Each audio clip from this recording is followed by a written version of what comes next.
So the book of 1 Corinthians is a letter. It's correspondence. It's a conversation between the Apostle Paul and this community of faith in Corinth, the Corinthians. And we're getting one side of that conversation, but, we can still see a little bit of what sorts of questions and issues were being raised based on these responses, based on this side of the discussion. Over the last few weeks, we've kind of journeyed through some of the practical concerns, how we live life, doing that with love toward everyone that we encounter, recognizing our spiritual gifts and sharing them, recognizing the spiritual gifts of others and empowering them. And then, last week, kind of making that turn from the earthly or the worldly concerns to be reminded of the spiritual ones and those eternal promises. And now we're coming to the end of the letter and ready for the really big things. Resurrection. How does it work, really?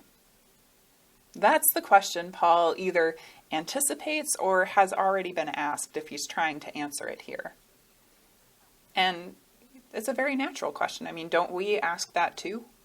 Or have ideas about it?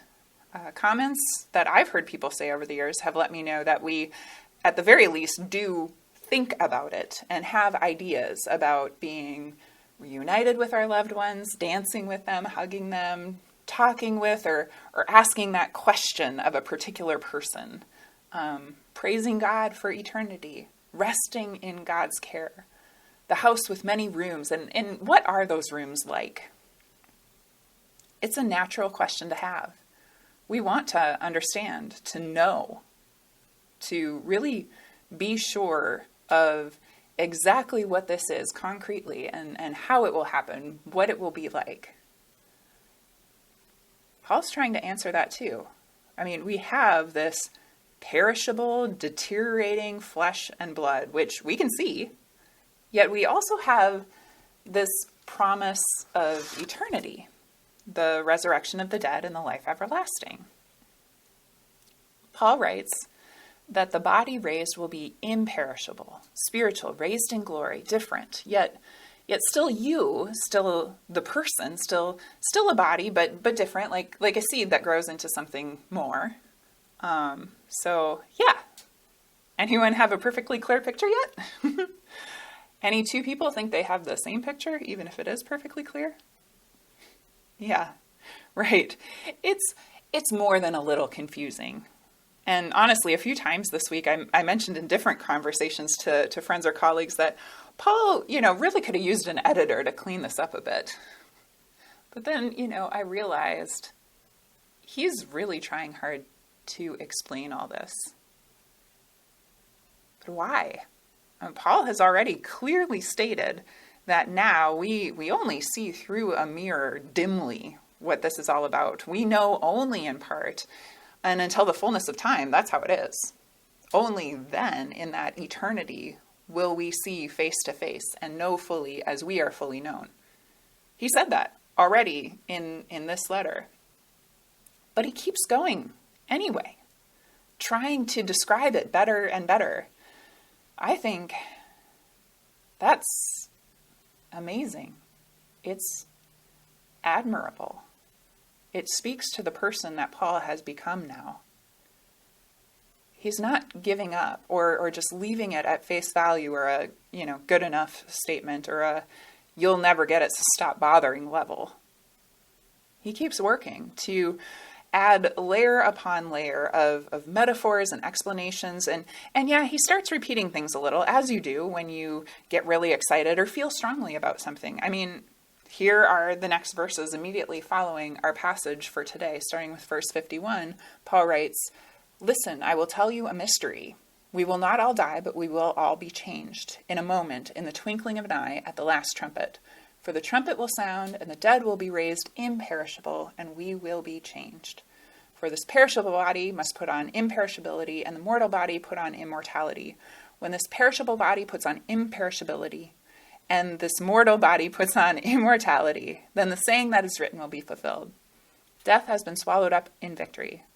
Where, O death, is your victory? Where, O death, is your sting?"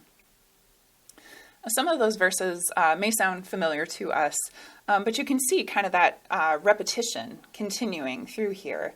As you know, with every verse, Paul really works to move just a little further forward in his explanation.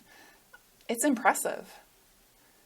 There's a phrase in the church, and it's from, long ago, but it describes, I think, what we're looking at here, and that phrase is faith-seeking understanding. That's what we are. We are faith-seeking understanding. And that is a continual process that we keep working on our whole lives long. We don't give up ever on the difficult questions just because they're difficult. I constantly tell the confirmation students this, and I'll tell you now too. Never stop asking questions or looking for that next level of understanding or working for a better, fuller knowledge about your faith, yourself, and your God. Because we are always growing, and we gain more understanding as we grow about our world and our lives, which really happens quite naturally, right? You have an experience, you experience something, and you gain, a different understanding or a better understanding. And so, of course, we need to do that with our faith too. Paul doesn't give up on the big questions. He's tackling one we still can't fully answer, and he knows that, right? Seeing through a mirror dimly and all that. But Paul keeps going and keeps working towards explaining as much as he can for the Corinthians. And that's impressive. It's an example we can follow. Faith-seeking understanding. Because every time we dwell in those questions of our faith, we spend time seeking to understand God. The God who saves us and loves us and continues to guide us. And we strengthen our relationship with God by spending that time there. And we might even gain a little bit of that understanding that we seek. Amen.